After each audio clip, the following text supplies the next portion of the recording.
Watla ke Italy kla job sausin ha ke World Cup kata usnem kat knes pa lai pusau kat knes pa lai kupra kat knes pa prapuar bat arajar nriu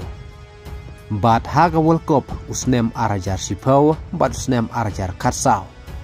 ke Italy kla kudno ke jingilekai tang ha ke group stage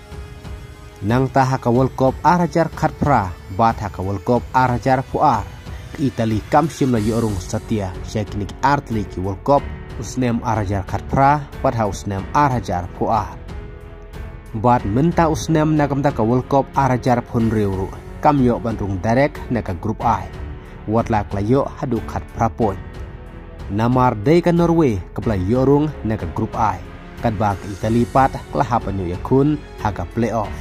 kum kalinti pan yorung sya ka World Cup arajar punriu bat kane kam de shu kasin ke bandingkong ya ke Italy mereka de kasin ke balai lenter ya ke Italy pakam yorung direct na ke grup kumbak laja na kebenta ke World Cup arajar katpra bat World Cup arajar puar ha ke bak Italy ha ke playoff ru kala limno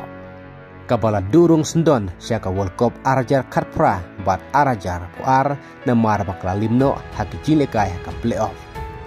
bat lah to ke Italy na kebenta ke World Cup arajar punriu kan marbiang kum kane ke apot pandu ilekai ha ke World Cup arajar punriu kumbak lamat hak niki artli ki World Cup ki baladep na kebenta ban diorung ha ke World Cup arajar puar kata ha ke World Cup qualification ke Italy klar remno hak mat ke Norway ha ke playoff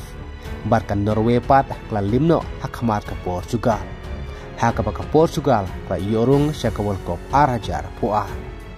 kum taru ngen sepej ya ke Italy bat ka ka tim kan se kendu hagi jilikai ka playoff nang ta haba pai pat sya kri Nigeria kabla yorung World Cup hadu rusit na du usnem kar knes pa knes pusau kabla durung World Cup ru usnem arajar riu arajar puar bat ka bas ngosi ya ka Nigeria ka dei ba mentah hakani ke World Cup arajar punruru kladuno bandrung namar klamat yakin syarem haka Kongo kabadang yurung World Cup tang sisin haus nem karknes pa new posau barka linti juga Kongo bandrung World Cup klanang jan namar klayo ban yelekai ban yakun haka intercontinental playoff ha upnai mat kublai sibun